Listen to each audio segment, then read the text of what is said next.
I flew into a nuclear explosion. On purpose. Captain James Briggs. They asked me to fly into a nuclear explosion. On purpose. Into a cloud of fire hotter than the surface of the sun. I had 60 seconds before the radiation would kill me. I said yes. Not because I was brave. But because I knew if I didn't, someone else would die trying. I wasn't special. Just a farm kid from Ohio who learned to fly. Did my time in Korea. Came home. Thought I'd spend the rest of my career teaching young pilots how not to crash. When they briefed us, they didn't sugarcoat it. This will probably kill you. Maybe not today. Maybe not tomorrow. But eventually. They asked for volunteers. I looked at that briefing sheet. Looked at the photo of my girls I kept in my pocket. And I thought, if I don't do this, they'll ask someone else. Someone else's father. Someone else's son. So I signed. Not because I wanted to die. But because I wanted my daughters to live in a world that understood what these weapons could do. They showed us charts. Graphs. Probabilities of survival. I remember one scientist said, your aircraft might simply disintegrate from the thermal shock. Another said, the turbulence could rip the wings off. A third said, the radiation might cause spontaneous electrical failure. I raised my hand and asked, so what you're saying is? It's dangerous. Nobody laughed for long. The night before, I wrote letters to my daughters. Just in case. I told them I loved them. That I was proud of them. That everything I did so they could grow up in a world without fear. I sealed those envelopes. Put them in my locker. And I prayed I'd never have to send them. I remember my hands were shaking. Not from fear. From adrenaline. I kept thinking, this is insane. This is suicide. Why did I volunteer for this? And then I remembered, because no one else should have to. I'd seen combat in Korea. Seen men die. Seen cities burn. Nothing, and I mean nothing, prepared me for that light. It was like staring into the face of God. And God was angry. As I got closer, I could see the cloud churning. Boiling. Like a living thing. The color was wrong. Orange that didn't exist in nature. Black that swallowed light. And at the center, pure white. The heart of the explosion. The moment I entered that cloud. Everything changed. The temperature jumped 200 degrees in 1 second. My windshield started cracking. The aircraft started shaking like it was being torn apart. Then the turbulence hit. I couldn't see. Couldn't think. The G-forces. Crushing my chest. I tasted blood. The radiation alarms were so loud I couldn't hear the radio. My instruments were failing. Electrical fire in the panel. And the heat. Oh God, the heat. My mission. Remember the mission. Flip the switches. Collect the samples. Get out. But I couldn't feel my hands. The radiation was. I could feel it. Like acid in my blood. Like fire in my bones. I thought about my daughters. Emily. Sarah. I thought, I'm never seeing them again. This is where I die. In the heart of the atom. Then I thought, no. No. Not today. Not like this. I'm going home. I pushed that throttle so hard I thought it would break. I made it out. I was alive. But the aircraft. The aircraft was dying. I had one choice. Glide. Control what I could. Accept what I couldn't. I thought about bailing out. But if I did, the samples would be lost. 6 months of preparation. The data. Everything. So I stayed with the bird. If I was going down, we were going down together. When my daughters came to visit, Emily, she was 7, she asked me, "Daddy, why do you look like a mummy?" I told her, "Daddy had to fly into the sun, sweetheart. But I came back. I promised I'd always come back." She squeezed my hand and said, "You're the bravest person in the world." I didn't feel brave. I felt like I'd stolen time. Time that should have killed me. Time I had no right to. People asked me why I kept flying. Why I kept volunteering. After the first time almost killed me. I told them, because now I know what I'm asking other men to do. And I won't ask anything I'm not willing to do myself. Dear Emily and Sarah. By the time you read this, I'll be gone. Don't be sad. I've had more time than I deserved. You once asked me why I flew those missions. Why I flew into fire, knowing it would kill me. Here's the truth. I knew I was dying every time I climbed into that cockpit. We all did. But we did it so you wouldn't have to. So no one would ever drop another atomic bomb not knowing what it would do. We flew into hell so the world could understand what hell looked like. Every treaty that stopped those weapons from being used. Every shelter that saved a life. Every policy that prevented a war. It's built on the backs of men who flew into fire. I'd do it again. For you. For everyone. Some things are worth dying for. Slowly. I love you both. More than the sun I flew into. More than the sky I loved. Forever. Dad. Someone asked me once if I regretted it. Flying those missions. Dying slowly. I told them, I regret that it was necessary. But I don't regret doing it.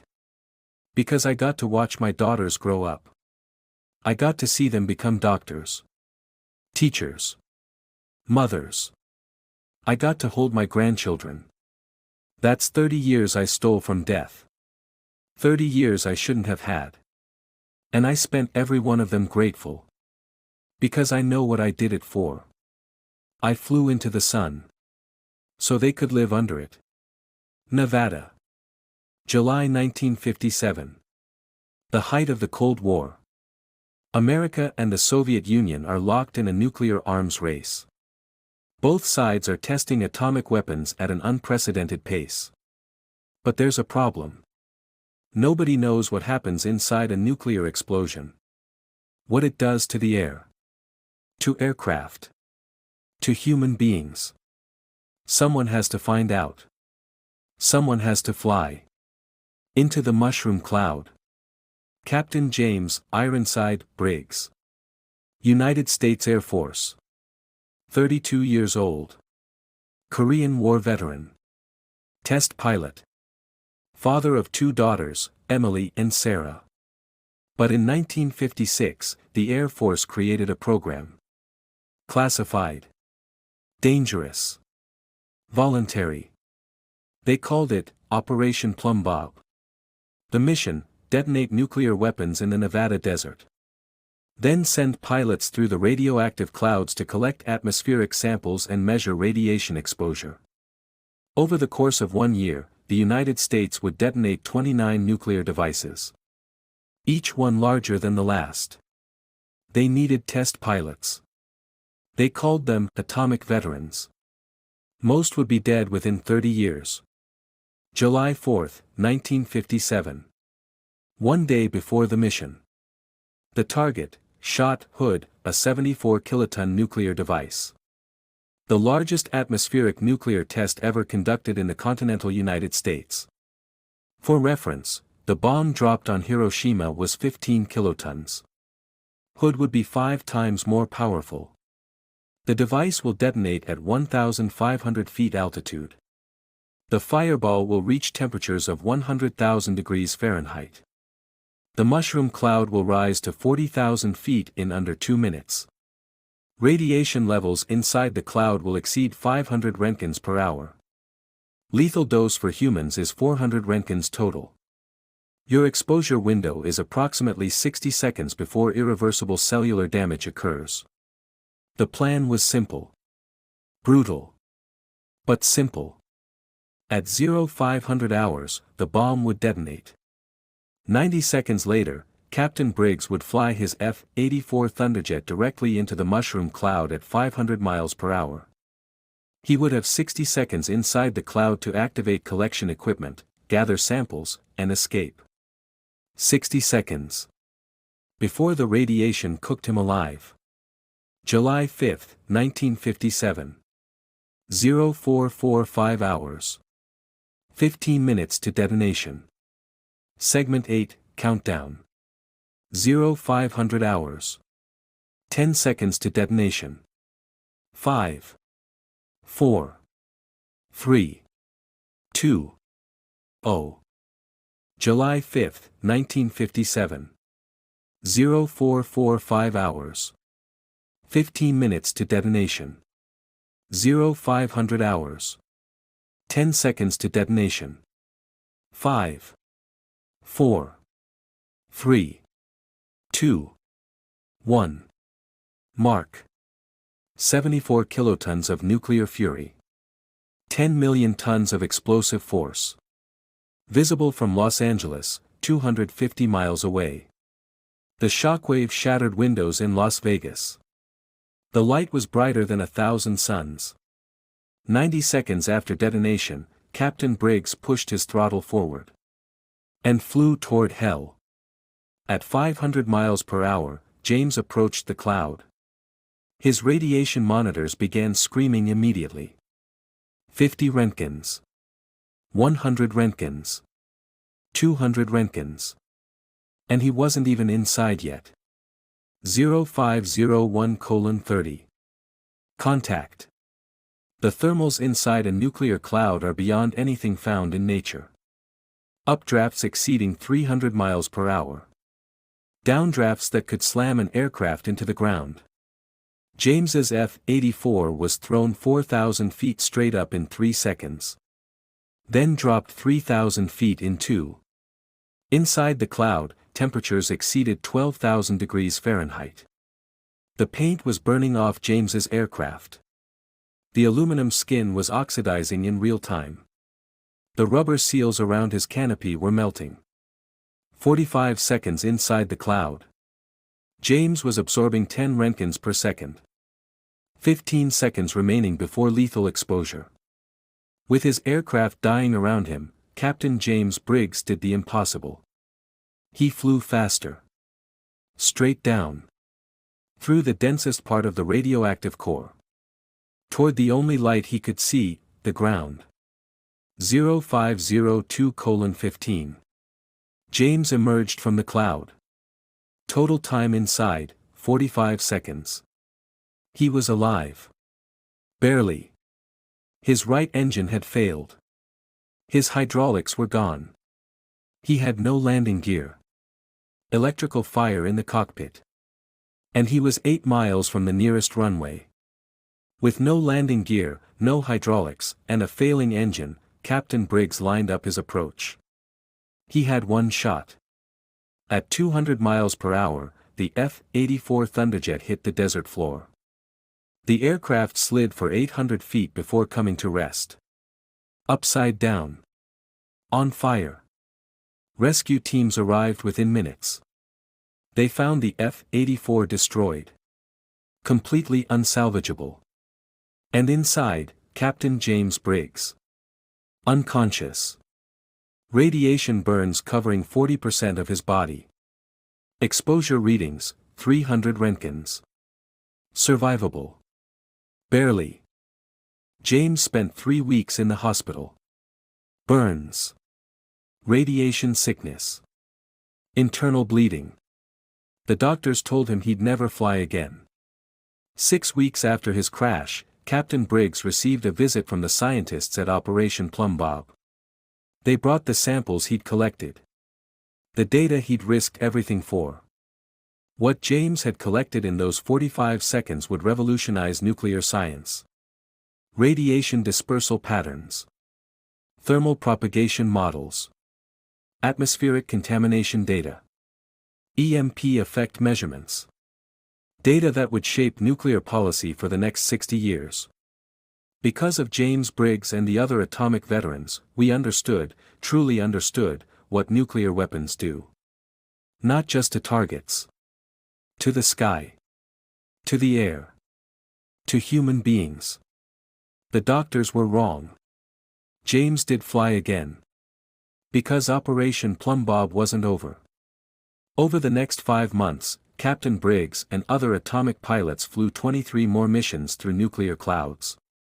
Each time, they absorbed more radiation. Each time, they knew they were dying. Slowly. Invisibly. But they flew anyway. By the end of Operation Plumbbob, 12 pilots had flown through nuclear clouds. All of them knew the same truth. They were dying men. Walking dead. Time bombs with 30-year fuses. The years passed. The Cold War raged on. But the atmospheric nuclear tests stopped. In 1963, the Nuclear Test Ban Treaty was signed. No more mushroom clouds in the Nevada sky. No more pilots flying into the atom. But the cost had already been paid.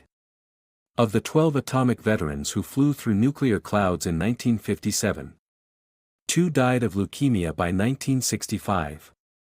4 died of cancer by 1975. 3 more by 1985. By the year 2000, only 1 was still alive.